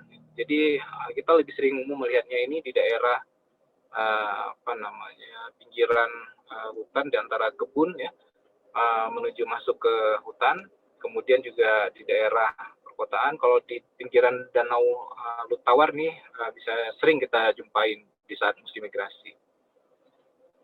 Oke, selanjutnya, nah ini ada Yellow-browed warbler, cikrak polos. Ini juga burung bermigrasi. Ini kita jumpain di kawasan Burlintang dan Burmulu Forest di Aceh Tengah. Nah, ini lagi-lagi burung ini menarik ya, dari sisi ukurannya sangat kecil. Untuk ukuran dia sekitar 10 cm nggak salah saya. Sekitar 6 cm ya, 6-8 cm. Nah, ini burung ini dengan badan yang kecil tapi bisa bermigrasi dari wilayah Asia Selatan ya ke negara kita, bisa juga hadir di dataran tinggi Gayo. Next. Nah, ini juga menarik, ada cikrak kutub. Ya, ini juga hampir sama dengan warbler sebelumnya, bisa terbang jauh dan sering hadir di kawasan dataran tinggi Gayo. Kemudian slide selanjutnya.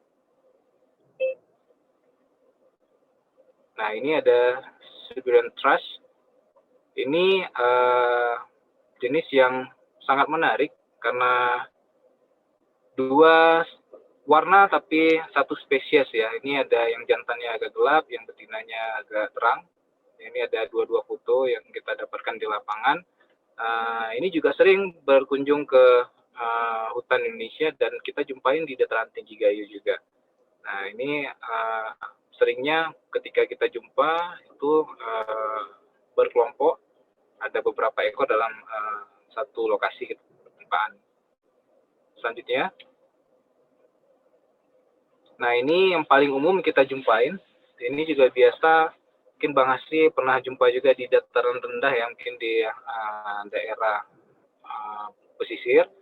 Ini Asian Brown Flycatcher ini burung yang bermigrasi dan paling umum kita jumpain.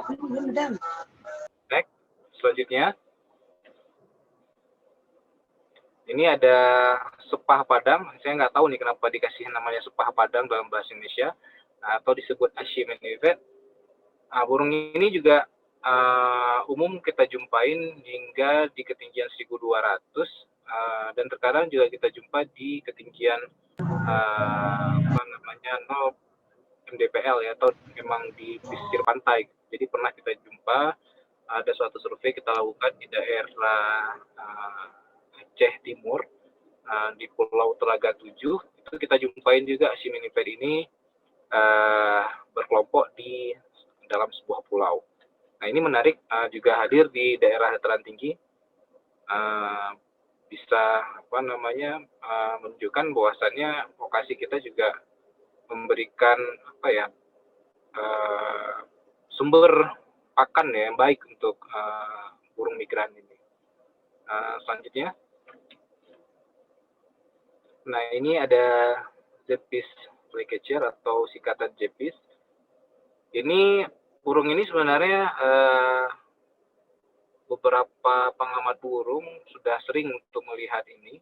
Namun ada beberapa penelitian yang sudah memisahkan antara jenis sebelumnya dengan kalau dulunya dikatakan bukan Zepis flycatcher tapi sikatan biru putih atau white blue flycatcher, tapi sekarang sudah sah dia terpisah berdasarkan DNA yang sudah diteliti. Jadi ini memang burung migrasi yang sering hadir juga di dataran tinggi Gayo yang kita jumpain.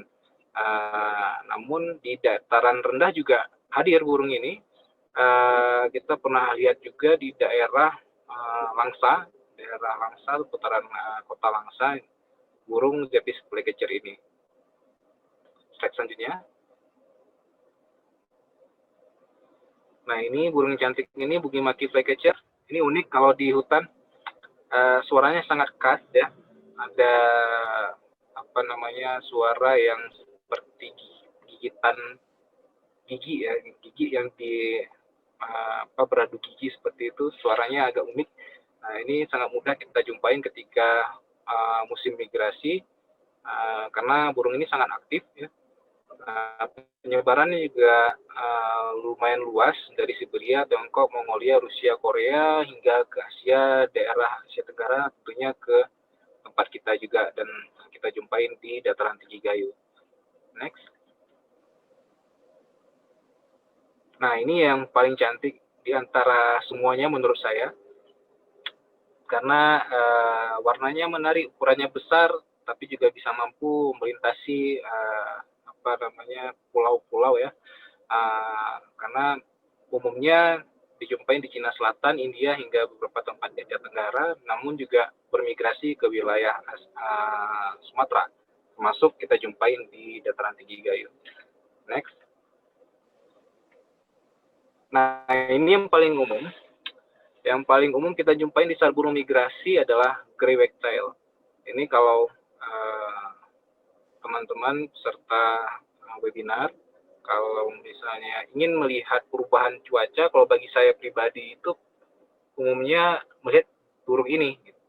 Jadi ketika burung ini hadir di daerah kita, wagtail secara umum ya, bukan hanya grey wagtail, tapi wagtail secara umum yang tipikalnya ketika kita dengan kasat mata saja kita melihat dia sering jalan di permukaan tanah, bahkan sering kita lihat di jalan-jalan ya, kalau daerah kawasan pinggiran hutan atau pinggiran kebun yang jarang ada kendaraan lewat, dia sering berada di kawasan jalan. Namun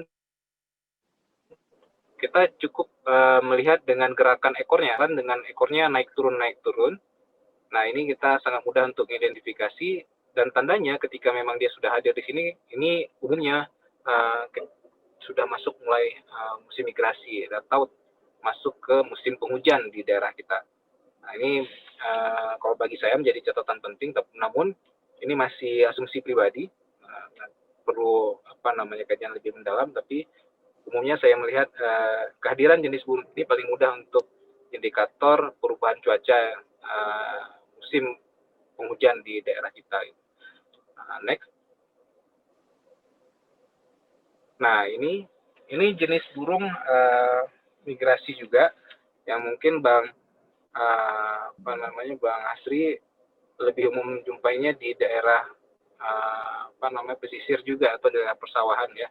Namun kita jumpa di kawasan dataran tinggi Gayo di dekat danau ya, ada beberapa kawasan yang ada persawahan yang lumpurnya itu kalau kita cermati ternyata bisa kita lihat jenis berki ekor lady ini atau pintail snipe. Ya, ini juga bermigrasi hingga ke dataran tinggi Gayo. Selanjutnya. Nah, ini yang menarik juga, kalau dari bahasa Indonesianya ternilai pantai ya. Namun bukan hanya di pantai ternyata, kita juga bisa melihat di dataran tinggi Gayo di pinggir danau yang ketinggiannya sekitar 1.200 meter dari permukaan laut. Dan memang dari catatan beberapa literatur yang menyebutkan burung ini bisa tersebar sampai di ketinggian 1.500 meter dari permukaan laut. Nah, ini menarik juga catatan kita karena kita bisa melihat burung pantai tapi ada di pinggir danau. Selanjutnya. Oke. Emang ini ya, burung bermigrasi menghubungkan manusia, ekosistem, dan bangsa yang merupakan simbol perdamaian bumi yang saling berhubungan. Nah, di sini memang sesuai dengan tema kita WMBD kali ini, yang di bulan Mei juga dengan tema yang sama. Selanjutnya. Nah, ini kegiatan, salah satu kegiatan berbagi pengalaman, informasi juga kita lakukan di pinggiran danau di Aceh Tengah. Kita lakukan bersama anak-anak sekolah ya, SMA 1 Takengon. Ini sudah beberapa tahun yang lalu kita coba berbagi juga. Selanjutnya mungkin ini bagian akhir ya, Birds Connect Our World, dan terima kasih untuk saat ini dan saya diberikan kesempatan untuk berbagi. Mungkin selanjutnya saya kembalikan lagi ke panitia. Terima kasih. Ya, terima kasih. Oke, dari materi yang telah disampaikan oleh Abang Agus Nurza tadi, saya mencatat beberapa hal-hal yang menarik. Salah satunya adalah burung migrasi di dataran tinggi Gayo itu dapat berupa seperti ada Japanese sparrowhawk, ada pintail snipe, dan juga masih banyak lagi. Terus ada 3 burung yang menurut saya cukup menarik, yaitu Mugimaki flycatcher yang memiliki suara yang sangat unik seperti yang disampaikan oleh Abang Agus Nurza tadi. Selanjutnya ada burung bubut pacar jambul yang memiliki badan yang besar dengan warna yang menarik, namun dapat melintasi daerah migrasi yang cukup jauh. Selanjutnya yang menurut saya juga cukup menarik itu ada burung Knevanif batu atau grey wagtail. Untuk kalau kata Bang tadi itu burung wagtail secara umumnya itu dia tuh bisa untuk mengidentifikasi bahwa jika di daerah tropis akan tiba di musim hujan, penghujan begitu. Baiklah, selanjutnya bagi seluruh peserta dimohon untuk mengisi link presensi karena akan menjadi syarat untuk penerbitan sertifikat. Selanjutnya akan saya sampaikan beberapa pertanyaan untuk pemateri kita hari ini. Salah satunya dari Rahma Fitri Nur dari Mitra Aksi Foundation ingin bertanya kepada Bapak Hasri dan juga Bapak Agus Nurza. Pertanyaan pertama untuk Bapak Hasri dari Rahma Fitri Nur. Bagaimana tekstur dan profil sedimen serta hamparan lumpur pada lahan basah dapat mempengaruhi jumlah spesies dan jumlah individu burung air migran. Lalu, mengapa penggunaan bendera untuk tagging lebih sering digunakan untuk pengamatan burung air dibanding cincin? Selanjutnya, pertanyaan kedua untuk Bapak Agus Nurza dari Rahma Fitri Nur juga.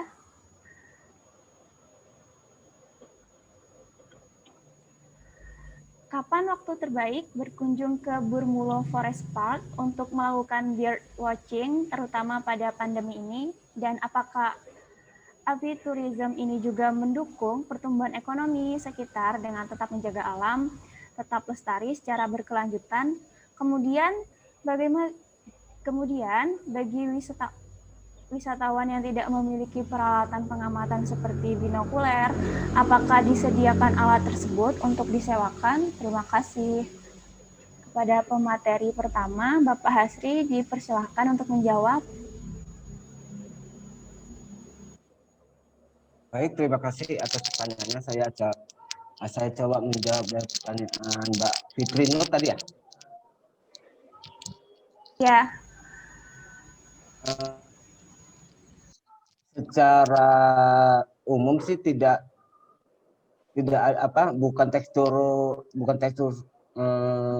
lumpur itu yang mempengaruhi banyak tidaknya burung air, tapi ketersediaan pakan yang ada di hamparan lumpur itu. Jadi walaupun hamparan lumpur itu begitu luas, tapi sumber pakannya tidak tersedia ataupun sedikit, ya mungkin burung itu tidak ada, ataupun ada tidak dalam jumlah banyak. Karena jika dalam jumlah besar sedangkan ketersediaan pakan tidak mencukupi, tingkat persaingan bakal cukup tinggi. Jadi walaupun yang pasti substrat dasar lumpur itu ada yang lumpur, ada yang lumpur berpasir, dan ada yang pasir. Ya, saya rasa umumnya pantai seperti di pantai barat ya, di pantai barat Sumatera itu umumnya didominasi oleh pasir dengan sedikit karang, dengan campuran karang. Sedangkan di hamparan lumpur di pantai timur itu dominan itu lumpur. Jadi biasanya lumpur itu menyediakan pakan yang cukup banyak karena pakan dari burung-burung migrasi ini seperti cacing, kepiting-kepiting kecil, udang-udang kecil, ataupun anak-anakan ikan seperti itu. Jadi tapi substrat kondisi jenis substrat itu mempengaruhi jenis burung apa yang ada di situ.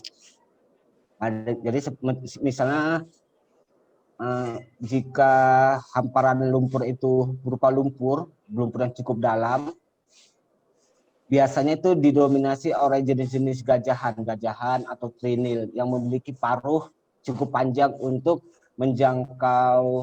menembus lumpur, ya, di mana pakan burung itu berada di bawah lumpur. Jadi dia dengan paruh yang cukup panjang dia dapat cacing yang berada jauh di bawah lumpur. Sedangkan kalau substratnya itu umumnya pasir lumpur ataupun pasir, dominan pasir, itu biasanya didominasi oleh kelompok-kelompok cerek. Seperti background saya di bawah itu umumnya cerek itu paruhnya tebal, pendek, karena jenis-jenis cerek ini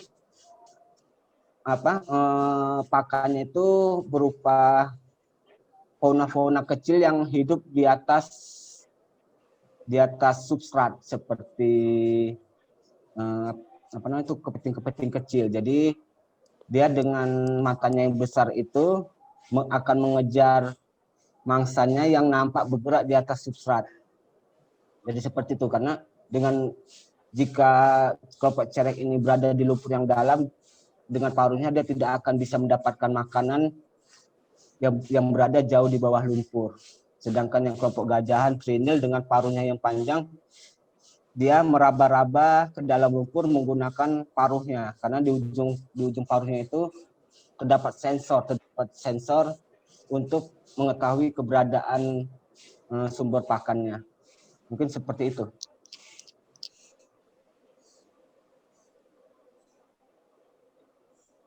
Baik, terima kasih Bapak Hasri Abdillah.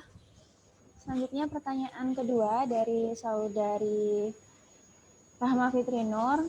Mohon dijawab Bapak Agus Nurja. Baik, terima kasih untuk pertanyaan dari Rahma Fitri Nur.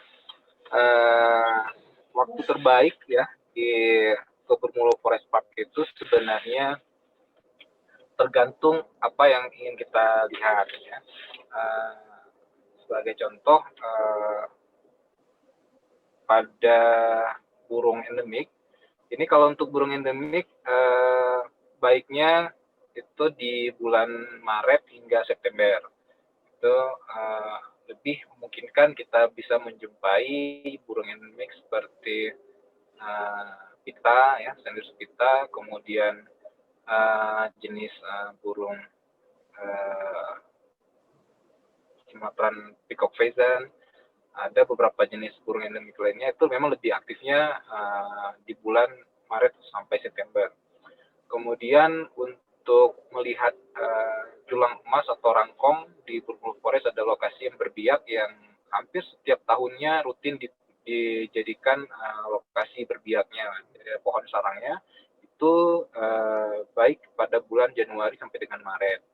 Kemudian untuk burung migrasi sendiri ini umumnya bisa kita jumpain di bulan Agustus sampai dengan Februari.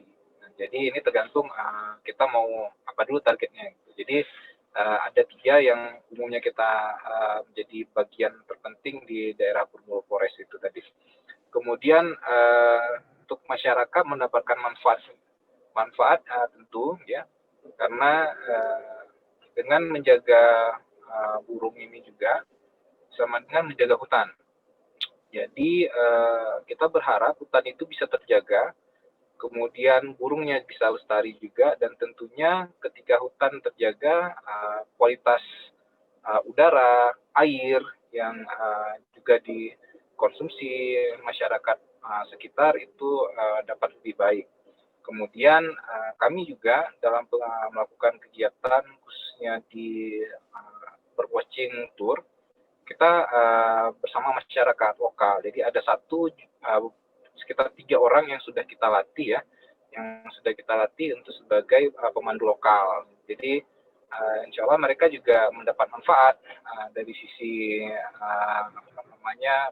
guiding ya di wisata burung gitu. Kemudian kita juga memang akan menyediakan binokular, itu bisa disewa, ada beberapa tipe tergantung pengen makanya apa gitu. Jadi ada beberapa tingkatan lah ya, dari pembesarannya 8 kali 42, ada 10 kali 42, dan juga ada teropong monokularnya juga kita ada menyediakan itu.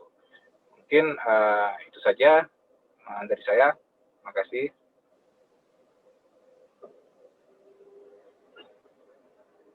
Baik, terima kasih untuk Abang Agus Nurza. Kita akan berpindah ke pertanyaan selanjutnya. Pertanyaan selanjutnya dari Agustinus Dominikus Haryanto dari Universitas Tanjung Pura. Pertanyaannya untuk Abang Agus Nurza dan Bapak Hasri Abdillah. Untuk pertanyaan Abang Agus Nurza, apakah ada kemungkinan burung migrasi tersebut akan menetap di suatu daerah karena habitat dan pakannya itu sesuai? Kemudian pertanyaan untuk Abang Hasri Abdillah dari Agustinus Dominikus Haryanto, untuk jenis burung migrasi yang ditemukan setiap tahunnya apakah sama? Kemudian habitat yang sesuai untuk jenis burung migrasi itu seperti apa? Terima kasih. Saya persilakan untuk Abang Agus Nurza untuk menjawab pertanyaannya. Baik, terima kasih untuk pertanyaan Agustinus. Ini untuk burung migrasi sendiri sebenarnya pada prinsipnya adalah ketika dia sudah berbiak di negara kita dan rutin itu terjadi setiap tahunnya, berarti itu besar kemungkinan akan menjadi residen atau penetap. Ya, jadi dia akan berubah statusnya. Namun ada beberapa perilaku burung migrasi ini yang memang dia hanya berbiak sementara. Jadi berbiak di daerah kita itu hanya sekali berbiak, tapi di tahun berikutnya dia tidak berbiak lagi di lokasi yang sama. Dia sudah balik ke negaranya atau di mana yang memang perlu kajian yang lebih mendalam lagi. Nah, ketika memang pakannya memang tersedia, dan ini memang yang dicari dari burung migrasi, karena pada prinsipnya dia berpindah tempat karena di daerah asalnya tempat burung migrasi ini berbiak. Nah, itu sudah situasi musim cuacanya juga sudah berubah. Jadi untuk mempertahankan dirinya ya mereka datang ke daerah kita gitu. Nah, ini yang ketika memang terjadi ada perubahan, dia ingin katakanlah berbiak di negara kita. Nah, jika itu pun terjadi, biasanya tetap tidak dianggap burung penetap ya, bermigrasi hanya sementara. Dan itu pernah kita dapat catatan di daerah pesisir pantai, kalau nggak salah saya daerah Lokna ya. Itu ada catatan kita menemukan burung terik Asia. Terik Asia berbiak di Lokna, namun ketika di tahun berikutnya kita tidak menemukan lagi. Jadi hanya sekali kita temukan seperti itu. Dan kawan-kawan pengamat burung di daerah lain juga ada memantau, namun tidak melihat ada fenomena berbiak terik Asia itu di kawasannya. Jadi kita masih banyak nih, harus ada penelitian atau survei selanjutnya untuk melihat itu. Mungkin itu dari saya. Terima kasih.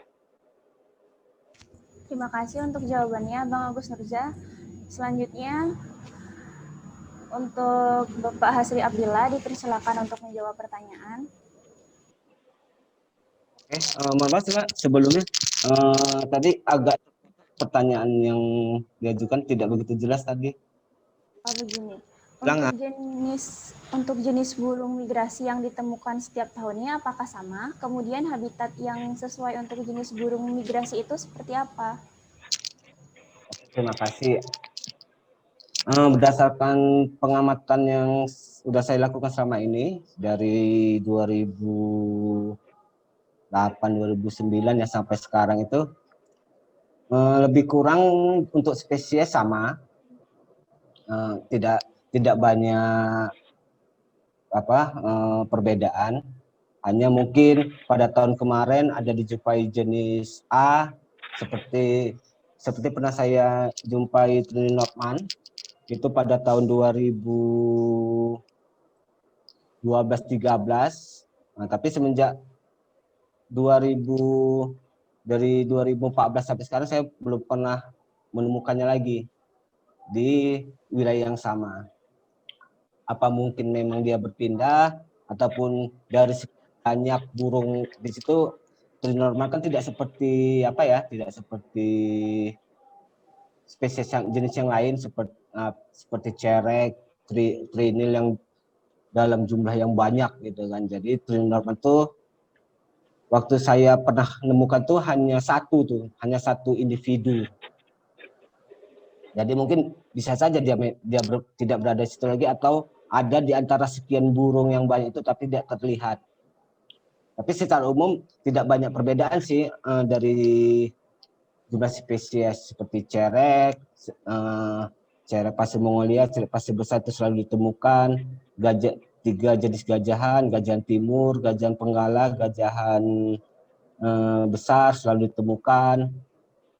Terus macam seperti trinil kaki merah, trinil kaki hijau, itu juga selalu macam trinil semak, trinil lawa itu rutin ditemukan. Kalau habitat yang sesuai sih sebetulnya yang selama habitat itu bisa menyediakan pakannya, terutama di daerah pantai, di mana wilayah pantai itu bisa menyediakan pakan bagi burung-burung bermigrasi ini. Burung-burung ini pasti ada di situ. Tapi tidak selamanya di daerah pantai, seperti di daerah Gorontalo ya, kok saya tidak salah, itu malah di danau. Malah di daerah danau itu kawan-kawan di Gorontalo menemukan burung-burung bermigrasi ini. Jadi dari kondisi itu ya bisa saja dari daerah pesisir sampai ke ketinggian tertentu, selama tersedia habitat yang baik dan cocok bagi burung itu pasti ada di situ. Ya pasti inti ungkapan itu bisa menyediakan pakan bagi burung-burung pantai yang jumlahnya ribuan ini. Mungkin menurut saya seperti itu. Terima kasih.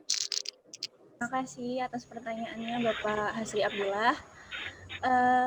Untuk pertanyaan terakhir dari Muhammad Iqbal Fadilah dari Universitas Andalas. Pertanyaannya ditujukan untuk Abang Agus Nurza. Bagaimana Pak jika ingin mempublikasi ke jurnal mengenai habitat burung di hutan yang statusnya dilindungi seperti rangkong badak dan mencantumkan lokasi atau peta habitat rangkong tersebut? di jurnal. Apakah tidak memicu terjadinya seperti mencari habitat di peta untuk memburu burung tersebut? Terima kasih Pak. Kepada Abang Agus Nurza dipersilahkan untuk menjawab. Terima kasih untuk pertanyaan dari Saudara Muhammad ya. Untuk publikasi ini sendiri,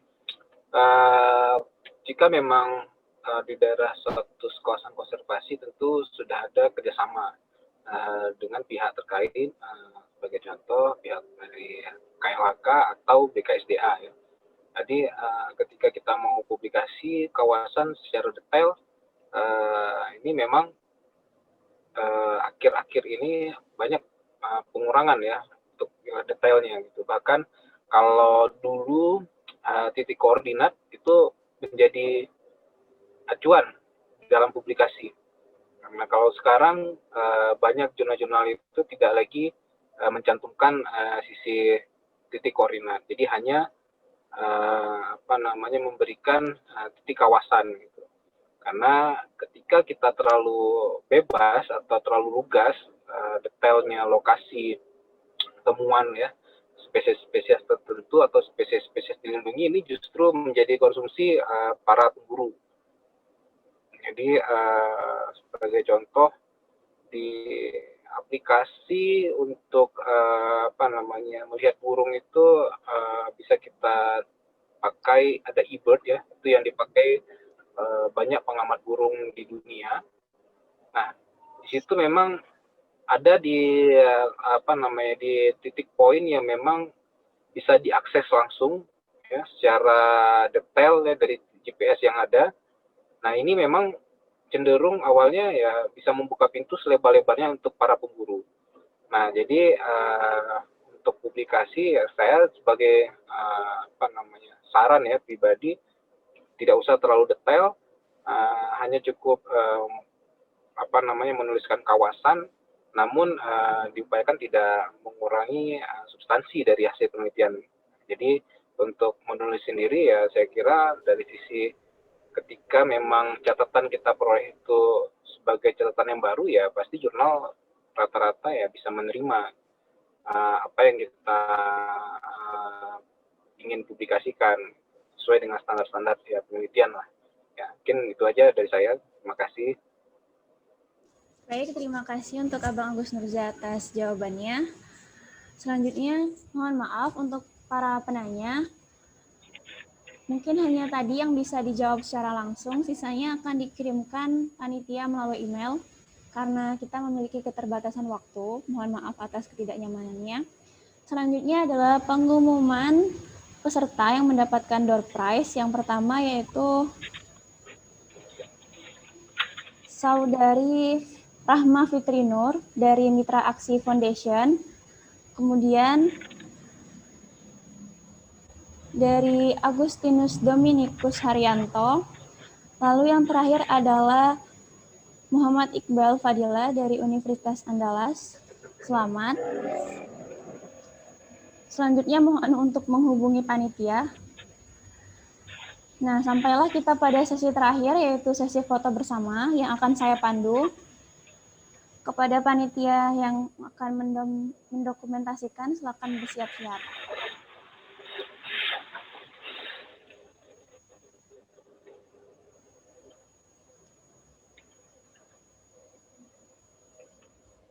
Dalam hitungan 3, diharapkan untuk bersiap. Kita akan ada sampai 4 kali tag karena memiliki 4 jendela.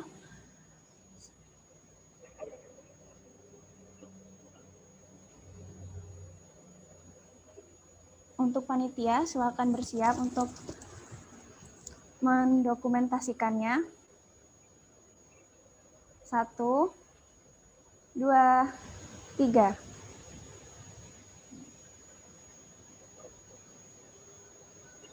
Slide selanjutnya. 1, 2, 3. Slide selanjutnya. 1, 2, 3. Dan slide terakhir. 1, 2, 3. Oke, baiklah. Terima kasih atas partisipasi dari para peserta. Dimohon untuk tidak lupa untuk mengisi link presensi karena itu merupakan syarat untuk penerbitan sertifikat.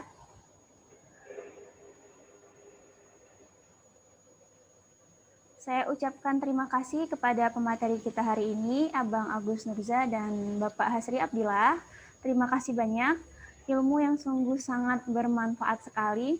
Saya ucapkan terima kasih kepada para peserta yang telah berhadir hari ini. Terima kasih atas waktu yang telah dipersembahkan untuk webinar hari ini. Saya selaku moderator, mohon maaf jika ada salah-salah kata. Sampai jumpa di acara webinar Himpus selanjutnya. Assalamualaikum warahmatullahi wabarakatuh.